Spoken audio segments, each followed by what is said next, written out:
হচ্ছে সোমবার, সকাল সকাল স্নান করে নিয়েছি। সকাল সকাল বলতে এখন বাজে ওই 11টা।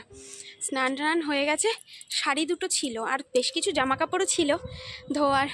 তো সকালে না ধুলে না, রোদ তো এই যে এখন রোদ আছে, ঠিক 12:30 বাজবে রোদটা চলে যাবে, তাই জন্য ভাবলাম সকাল সকাল ধুয়ে দিই। একবারে ঘরের কাজকর্ম সেরে স্নান করে নিয়েছি, তবে পুজোটা আর রান্নাটা এখনও বাকি রয়েছে। তো hello everyone, welcome back to my channel. তো অনেক দিন পর ভিডিও করছি, আবার এডিটিংয়ে বসেছিলাম সকালবেলায়। সেই কেমন একটা লাগছে, অনেক দিন পরে দেখবে পুরোনো কাজটা করলে পরে না বেশ অন্যরকম একরকম লাগে। তো সবার বাড়িতেই জামা কাপড়, দেখো ওখানেও সব বাড়িতে বাড়িতে জামা কাপড়। শীতকালে এই একটা জিনিস, প্রচুর জামা কাপড় কেচে রোদে দেওয়া। আর প্রচণ্ড হাওয়া দিচ্ছে জানো তো। আর শ্যাম্পু করলাম আজকে, যেহেতু কালকে রবিবার গেছে, মাংস টাংস খাওয়া হয়, ধোয়া মোছা অনেক কিছু থাকে, তো শ্যাম্পুটা আজকেই করে নিই। তো শ্যাম্পুও করে ভাবলাম একটু রোদে দাঁড়াই। এখনও জল আসেনি, ওই টাইমের জলটা আসবে, ওতে ঠাকুরের বাসনটা ধুয়ে পুজো দেবো। তাই একটু চুলটাও শুকিয়ে নিই। আর প্রচণ্ড হাওয়া দিচ্ছে আজকে। আর তোমাদের কাছে তো শেয়ার করেইছি আজকে অলরেডি, তোমাদের কাছে হয়তো পৌঁছে যাবে, ভিডিওটা এডিট হয়ে গেছে। তো তোমাদের কেমন লাগছে অবশ্যই কমেন্ট করে জানিও। আর এইটা না আমার একটা ভালো লাগার জায়গা, মানে কাউকে দেখানোর জন্য বা কাউকে কিছু বোঝানোর জন্য আমি কিন্তু ইউটিউবটা করি না। আমার ভালো লাগে, বেশ ভিডিও করছি, এডিটিং করছি, একটা কাজের মধ্যে রয়েছি। তো সেইটা আমি ভাবছি এবার থেকে কন্টিনিউ করে যাব। ভাবছি জানো তো, মাঝে মধ্যে কি হয়, এই যে যেমন মাঝখানে আমার এতগুলো মাস মানে আমি দিতেই পারিনি। অ্যাকচুয়ালি আমি নিজে থেকেই না একটু থেমে গেছিলাম, যে কিছু কিছু সময় হয়তো ভগবানও চায় একটু থামানোর জন্য, যে সব সময় সব কিছু ঠিক নয়। তো ঠিক আছে, একটু থেমে গেছিলাম, নিজেকে একটু চার্জ আপ করে নিয়েছি, সব কিছু ঠিকঠাক করে নিয়ে আমি এবার ভাবছি যে ইউটিউবটা কন্টিনিউ করব। যতদিন ইউটিউব প্ল্যাটফর্ম আছে, এটা একটা সুযোগ আছে যে স্মৃতিগুলোকে ধরে রাখার একটা জায়গায়। দেখো মেমোরিতে রেখে দিই, অনেক সময় আমাদের কি হয়, মোবাইলটা চুরি হয়ে যায় বা মেমোরিতে আর স্পেস থাকে না, আমাদের বাধ্য হয়ে ভালো ভালো স্মৃতিগুলোকেও ডিলিট করে দিতে হয়। তো ইউটিউব একটা প্ল্যাটফর্ম, আমার মোবাইলটা চুরি হয়ে গেলেও আমি অন্য কোনো অ্যাক্সেস থেকেও আমি আমার ভিডিওগুলো দেখতে পারবো।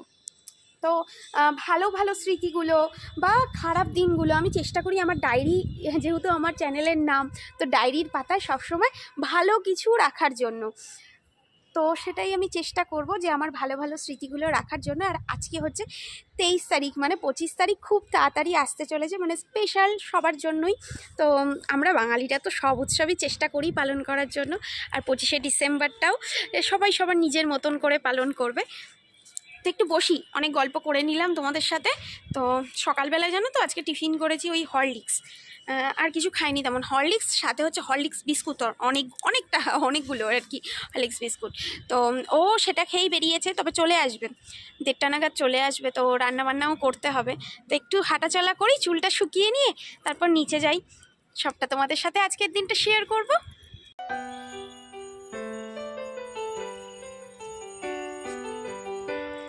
ছাদে ঘুরে চুল শুকাতে শুকাতে ভাবলাম তোমাদের সাথে একটু শেয়ার করে দিই ছাদ বাগানের অবস্থাটা।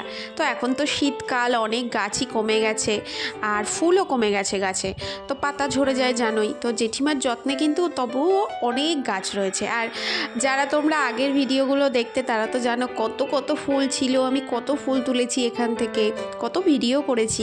তো সেইগুলোই তোমাদের সাথে আবার একটু আপডেট দেওয়ার চেষ্টা করলাম। দেখো ছাদ বাগান খুব সুন্দরভাবে সুসজ্জিত রয়েছে। এসে পুজোটাও কমপ্লিট করে নিলাম, আজ সোমবার, বাবার পুজো মন থেকে একটু দিয়ে নিলাম। পুজো টুজো হয়ে গেল, বেশ কয়েকটা জানো তো কিচেন টাওয়ালগুলো যেগুলো রান্নাঘরে ইউজ হয়, কালকে তো রবিবার ছিল, টোকাটা ছিল, তো সোমবার দিন আমি কি করি সবগুলো ধুয়ে দিই। সোমবার দিন ধুয়ে দিলে সোম মঙ্গল 2 দিন আমার নিরামিষ, অসুবিধা হয় না। আবার হচ্ছে বুধ বৃহস্পতি শুক্রবার ইউজ হয়, আবার শনিবার দিন আমার নিরামিষ, ওগুলো ধুয়ে দিই। তো এইভাবেই চলতে থাকে। তো কিচেন টাওয়াল ছিল, তবে টুকটাক জামা কাপড় এদিক সেদিক, এই শীতকালে এত জামা কাপড় হয়ে যায়, সবগুলো ধুলাম, ধুয়ে মেলে দিলাম, পুজোটা দিলাম। তার মধ্যে একজন এলো, মানে এই সামনেই একজন কথা বলতে এলো, ওনার মানে বাচ্চাটা আমার কাছে পড়ে আবার, তো সেই ব্যাপারেই কথা বলতে এলো, ওনার সেকেন্ড বেবি আবার পড়বে। তো এই নিয়ে কথাবার্তা বলতে বলতে এই আধ ঘন্টা সময় চলে গেল। তো অনেক বেজে গেছে, 12:30টারও বেশি বাজে। এখন যাই রান্নাঘরে, রান্নাবান্না করতে হবে। ভাতটা বসিয়ে দিয়ে সবজিটা কাটবো। আর কি রান্না হচ্ছে সেটা তো নিশ্চয়ই শেয়ার করব। তো সাথে থাকো, দেখতে থাকো আজকের দিনটা কেমন যাচ্ছে। তো চটপট করে যাই এখন রান্নাঘরে। আজকে তো নিরামিষ, সেই জন্য ভেন্ডি কেটে নিয়েছি। ভেন্ডি দিয়ে আলু দিয়ে ভেন্ডি মশলা বা ঝাল ভেন্ডি যেটাই বলো সেটা করব। আর বাঁধাকপি আবার জমা হয়েছে। ওই যে আগের দিন বললাম না, বাবা দাদার হাত থেকে পাঠিয়ে দিয়েছে সবজি, তার মধ্যে বড় একটা বাঁধাকপি ছিল। কিন্তু ওই একঘেয়ে বাঁধাকপির সবজি খেতে আমার একটুও ভালো লাগছে না। তো ভাবছি আজকে একটা নতুন রেসিপি করব, তার জন্য ঝিরিঝিরি করে কেটে নিয়েছি আর তোমাদের সাথেও শেয়ার করে নেবো। আর ভাতটা বসিয়ে দিয়েছি। ভেন্ডি মশলা বা ঝাল ভেন্ডি তো সবাই জানো রেসিপি কী, তো সেটা আর আমি তোমাদের সাথে শেয়ার করব না। তবে বাঁধাকপির রেসিপিটা না আজকে তোমাদের সাথে শেয়ার করব ভাবছি। কারণ ওই একঘেয়ে বাঁধাকপি সে পকোড়া করলাম আগের দিন, তোমরা তো দেখলে। আর তাছাড়া না ওই আলু দিয়ে নিরামিষ কিংবা আমিষ সব রকমই খাওয়া হয়ে গেছে। তো আজকে ভাবছি একটু অন্যরকম কিছু ট্রাই করব। আর যেটা কিনা আমার ইউটিউব দেখে, মানে তোমরা যেমন হয়তো আমার থেকে দেখছো, আমিও কিন্তু ওই ইউটিউবে অন্য একজনের ভিডিও থেকে দেখেই এটা শিখেছি। তো তোমরাও ট্রাই করতে পারো। তবে আমার কিছু একটু ভুল হয়েছে প্রথমবার ট্রাই করার জন্য, সেগুলোও তোমাদের জানিয়ে দেবো যাতে তোমাদের কোনো কিছু ভুল না হয়। তো আমার এখানে ভেন্ডি মশলা হয়ে গেছে, কড়াইটা আবার বসিয়ে দিয়েছি। এখানে একটু দিয়ে দিচ্ছি সর্ষের তেল, আর এতে ফোড়ন দেব হচ্ছে হিং। তো নিরামিষ রান্নায় তো একটু হিং দিতেই হবে, না হলে সেই টেস্টটা আসে না। তবে বেশিরভাগ নিরামিষ রান্নায় আমি হিং না দেওয়ারই চেষ্টা করি। তো এখানে দিচ্ছি কাঁচা লঙ্কার কুচি, আর একটু দেব হচ্ছে গিয়ে এর মধ্যে আদা কুচি। ঠিক আছে, আদাটাকে আমি গ্রেট করে নিচ্ছি, তোমরা চাইলে বেটেও দিতে পারো। ঠিক আছে, আর লঙ্কাগুলো একদম ঝিরিঝিরি হলে ভালো হয়। আর আমি ওদিকে বাঁধাকপিটা সেদ্ধ করে ভালো করে জল ঝরিয়ে নিয়েছি, চিপে নিয়েছি। এটা ভালো করে ভেজে নেব। তবে এর মধ্যে কিন্তু এখন আমি লবণ দেব না, তাহলে কিন্তু জল ছেড়ে যাবে, আর সেটা আমি চাইছি না। তাই জন্য আমি হলুদ, জিরে গুঁড়ো, অল্প একটু ধনে গুঁড়ো দিয়ে ভাজা ভাজা করব। ঠিক আছে, আর এদিকে দেখো আমি একটা ছাঁকনি নিয়েছি, যার মধ্যে 3 চামচ মতো বেসন আমি ছেঁকে নিচ্ছি। ছেঁকে নেওয়াটা কিন্তু খুব প্রয়োজন, কারণ এতে যদি কোনো রকম মানে দলা পাকিয়ে থাকে বা লাম্পস তৈরি হয়, হবে না। আর জলটা এখানে পরিমাণ মতন দিতে হবে, যেটা আমি বুঝতে পারিনি, আমার জলটা একটু বেশি পরিমাণ দেওয়া হয়েছে। তোমরা জলের পরিমাণটা একটু দেখে নেবে, যাতে একেবারেই মানে তরল না হয়ে যায়। এবার দেখো আমি একটু লবণ দিলাম, একটু মিষ্টি দিলাম। ঠিক আছে, ভালো করে কিন্তু বাঁধাকপিটাকে ভেজে নিতে হবে। এরপরে এই যে আমি বেসনের যে গোলাটা তৈরি করেছি, এটা ঢেলে দেবো ওর মধ্যেই। হ্যাঁ, ভালো করে ঢেলে দিয়ে এটা কিন্তু নাড়তে থাকতে হবে। এটা একটা সবচেয়ে বড় জিনিস, যতক্ষণ না এটা উঠে উঠে আসছে নেড়ে যেতে হবে। তো দেখো এটার সাথে ভালো করে লেগে যাবে, আর এটা নেড়েই যেতে হবে। ঠিক আছে, যখন দেখবে একদম নিচে লেগে লেগে যাচ্ছে, শক্ত আস্তরণ হয়ে যাচ্ছে, তখন এটাকে তুলে নিতে হবে। অ্যাকচুয়ালি এটা তৈরি হচ্ছে বাঁধাকপির ধোকা। তো এখানে দেখো একটা স্টিলের পাত্রে আমি তেল মাখিয়ে রেখে দিয়েছি। এবার ভালো করে এটাকে পাতিয়ে নেব, যেমনটা সন্দেশের জন্য বা ধোকা তৈরির জন্য নর্মালি আমরা যেরকমটা করি না, সেই রকমভাবে ভালো করে এটাকে পাতিয়ে নিতে হবে এবং এটাকে ঠান্ডা হতে দিতে হবে। যেটা আমি একদমই করিনি, কারণ আমার হাতে একদমই সময় ছিল না খুব বেশি। আমি গরম অবস্থাতেই একটু রেখে কেটে নিয়েছি। তো তোমরা তোমাদের পছন্দ মতো সুন্দর করে বরফি আকারে বা চৌকো আকারে কেটে নেবে, আর এবং ঠান্ডা করে নেবে অবশ্যই, আমার মতন তাড়াহুড়ো করে করবে না। তারপরে দেখো আরেকটা কড়াই নিয়েছি, ওতে একটু সর্ষের তেল দিয়ে দিয়েছি। তো সর্ষের তেলেই রান্নাটা হবে। এরপরে যে কোপ্তা নয়, এটাকে বলা হয় হচ্ছে ধোকা। তো বাঁধাকপির ধোকাগুলোকে ভালো করে ভেজে নিতে হবে, লালচে লালচে করে ভেজে নিতে হবে। তারপর তো তোমরা জানোই নিরামিষ ধোকা যেভাবে রান্না করে আলু দিয়ে, আমি সেভাবেই রান্না করব। তো এই জায়গাটা কিন্তু একদম লো আঁচ দেবে না, কারণ হচ্ছে তাহলে তেলটা সম্পূর্ণ না টেনে নেবে। একটু মিডিয়াম হাই দিয়ে রাখবে, তারপরে ভালো করে লাল লাল করে ভেজে নেবে। আর আমি যে দুটো ভুল করেছি, তোমরা সেই দুটো ভুল অবশ্যই করবে না যদি এই রান্নাটা ট্রাই করো। আর যদি ট্রাই করে থাকো অবশ্যই আমাকে কমেন্ট সেকশানে জানাবে কেমন হলো। তো ভেজে নেওয়ার পরে দেখো তেলের মধ্যে এবার ফোড়ন দিয়ে দিচ্ছি হচ্ছে তেজপাতা, শুকনো লঙ্কা আর গোটা গরম মশলা। তার মধ্যে আলুটাকে দিয়ে একটু ভেজে নেব, একটু লবণ হলুদ দিয়ে ভালো করে ভেজে নেব আলুগুলোকে।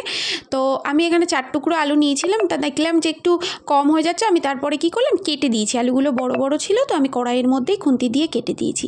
তার মধ্যে দিয়ে দিয়েছি দেখো টমেটো, জিরে গুঁড়ো, ধনে গুঁড়ো, লঙ্কার গুঁড়ো একটু দিয়ে ভালো করে মশলাটাকে জল দিয়ে এবার ফুটতে দেবো যতক্ষণ না তেল বেরোচ্ছে মশলা থেকে।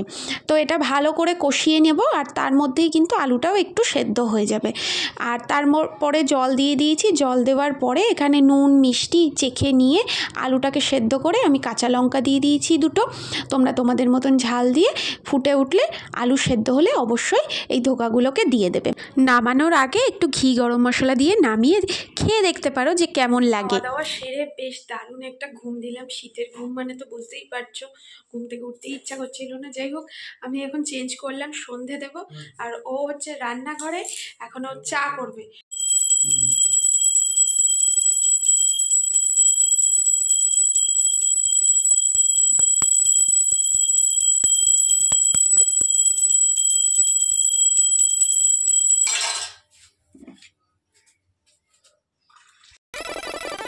নিয়ে নিয়েছি গরমা গরম চা। তো এখন চা খেতে খেতে একটু গল্প করব, তারপরে ওর অফিসের কাজে ওকে বসতে হবে। তো ওর রিপোর্ট জমা দেওয়ার আগে ওকে কিছু লিখতে হয়, রিপোর্টস তৈরি করতে হয়। সেই রিপোর্টগুলো ও তৈরি করে নেবে। আর আমাকে বললো একটু রেডি হতে, যে চলো একটু বাইরে ঘুরে আসি। তো বাইরে ঘোরা মানে আমাদের চা খেতে যাওয়া, এর থেকে বেশি কিছু নয়। তো প্রথমে দেখো এইভাবে রেডি হয়েছি। আর আমি রেডি হলেই আয়নার সামনে, শুধু রেডি হলে না, কান্না করলে ঝগড়া করলে সব কিছুতেই আমি একটু আয়নার সামনে এসে দেখে নিই নিজেকে কেমন লাগছে।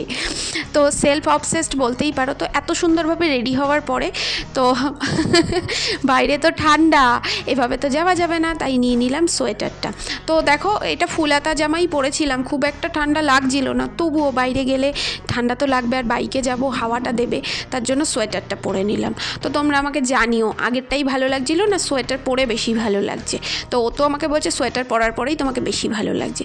যাই হোক, যাই লাগুক, খারাপ লাগুক ভালো লাগুক, আমাকে সোয়েটার পরতেই হবে, কারণ আগের দিন না একটু ঠান্ডা ঠান্ডা লেগে কানের পাশটা ব্যথা করছিল, আর মাথা এটা বাঁধতে বললো। আর এদিকে ওর রিপোর্ট লেখা কমপ্লিট হয়ে গেছে। আমি বললাম তুমিও রেডি হয়ে নাও।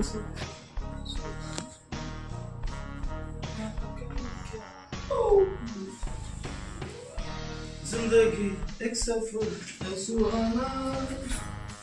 माहिरा गीत হবে।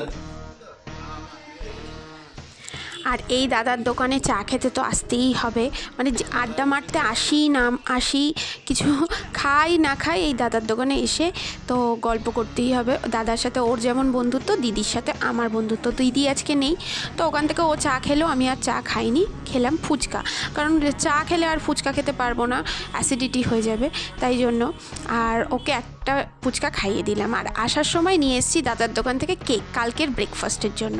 তো কালকে ও খুব সকাল সকাল বেরিয়ে যাবে, তো ব্রেকফাস্ট করার টাইম পাবো না, তাই জন্য 3টে কেক নিয়ে এলাম। আর সাথে এই জারটা ফ্রি, তো দাদা ফ্রিতেই দিল এই জারটা।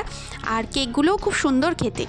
আর রাতের জন্য আয়োজন হচ্ছে কুমড়ি হবে, ঠিক আছে। রাতে খাবো হচ্ছে গিয়ে মুড়ি, আর সাথে রান্নার জন্য আমাদের এই আয়োজন। প্রেত কথা, কারা কারা প্রেত কথা দেখো সেটা আমাকে জানাবে। তো আমরা রান্না করতে গেলে বা খেতে গেলে একসাথে বসে আমরা কিন্তু এই ধরনের চালিয়ে দিয়ে দুজনে মিলে রান্না করতে থাকি। আর আমি এদিকে বেসনটা ফাটিয়ে নিলাম, জোগাড়যন্ত্র করে দিলাম, আর ও কুমড়োটাকে কেটে নিয়ে ভাজতে বসে গেল। তো দুজনে মিলে এভাবেই রাতের রান্নাগুলো আমরা সেরে ফেলি দুজনে মিলে। তাতে কি হয়, আমারও একা একা বোরিং ফিল হয় না, আর দুজনে বেশি বকরও করি না একসাথে থাকাকালীন, কারণ কখন কি যুদ্ধ বেঁধে যায়, তার জন্য প্রেত কথা শুনতে থাকি। তারপর দেখো খাওয়া দাওয়া হয়ে গেছে, ও একটু নিজের মতন মোবাইল নিয়ে একটু সোফায় বসে নিজের মতো সময় কাটাচ্ছে। আর আমি যে বইটা নতুন কিনে এনেছি সেই বইটা পড়তে শুরু করলাম আজকে থেকে। তো বইটা পড়ছিলাম, খুব ভালো লেগেছে বইটা, তোমাদের সাথেও শেয়ার করব কিছু কথা। তো আজকের মতো টাটা, বাই বাই।